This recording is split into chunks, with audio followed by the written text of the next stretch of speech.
വിചാരിച്ച നടത്തിയിട്ടേ പോകും. അതെ,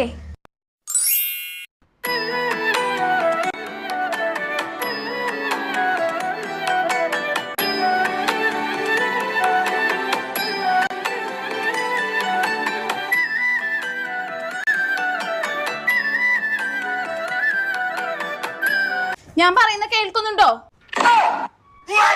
ചേട്ടനല്ല വണ്ടി ഓടിച്ചത്, ഞാനാ വണ്ടി ഓടിച്ചത്. എന്നാ നിങ്ങൾ ആവശ്യപ്പെട്ട രൂപ 5000 രൂപയുണ്ട്. അയ്യോ, പൈസ ഒന്നും വേണ്ട. ഇപ്പഴാ എനിക്ക് കാര്യം മനസ്സിലായത്. എൻ്റെ അനിയന്റെ ഭാഗത്താ തെറ്റ്.